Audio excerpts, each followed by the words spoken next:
Print email Facebook Twitter More Princess Margaret Hospital shuts doors as sick kids move to Perth Children's Hospital Media player, space to play, M to mute, left and right to seek, 00:001:1600:0001:16 Almost 109 years to the day since it opened, Perth's Princess Margaret Hospital for Children, PMH, has closed its doors.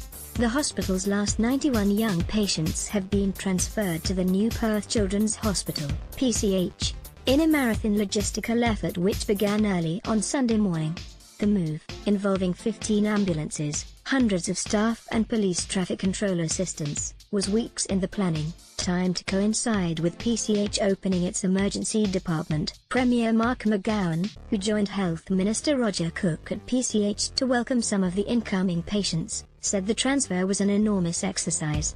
"This is the most important day for West Australian kids in over 100 years, he said. A computer program had to be invented to ensure we monitored the children as they were being moved, making sure it was all tracked, the children were looked after, all properly cared for, and there were no issues on the way." Ambulances make 3.3 kilometers trip 5 minutes apart. The first ambulance left PMH just after 7 a.m. on Sunday morning, carrying 12-year-old Cloverdale boy Darius Seldama. That 3.3-kilometer journey was repeated every 5 minutes, aided through traffic by green corridors controlled by main roads along Roberts Road and Thomas Street. The last patient transfer took place around 1 p.m. Mr. Cook said the decision to move all 91 patients in one day was taken following advice from experts, as well as being informed by experiences in other states and the opening of Fiona Stanley Hospital in 2014. The Health Department's Executive Director of Nursing Services, Katie McKenzie, the forward site controller for the move, said individual patient circumstances made tackling the transfer a unique challenge. "It is a few more than what we thought yesterday, a few less than what we thought earlier in the week," Ms. McKenzie said. Ms. McKenzie said medical staff had to monitor each transfer closely to ensure any complications were quickly dealt with. "The children's condition changes very quickly. Our ability to schedule has had to be responsive to those changes," she said.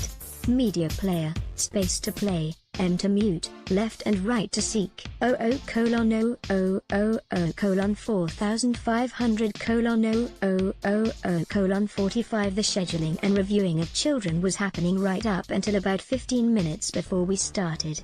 So it is absolutely well informed and responsive to what's happening in the hospital.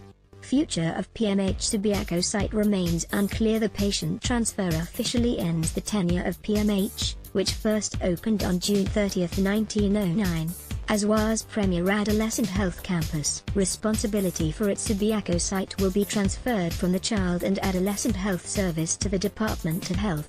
Mr. Cook said it will then be remediated and mothballed before it again changes hands to the Department of Lands, although he could not say what the future held for the site.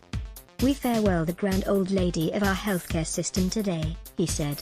"I don't have details on what will be the eventual outcome of that site. It's 35,000 square meters in an inner city block, so obviously it's very valuable land.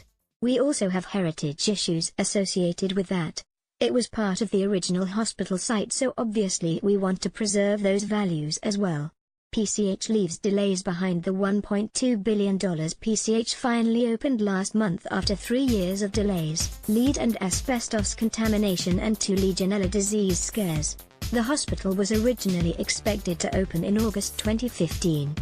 Media player, space to play, M to mute, left and right to seek, 00:001:1400:001:14 The PCH Emergency Department is almost double the size of PMH's with 298 beds, while the hospital also has twice as many theaters with 12. Patients from the Bentley Adolescent Unit will be the last to arrive when they are transferred next week.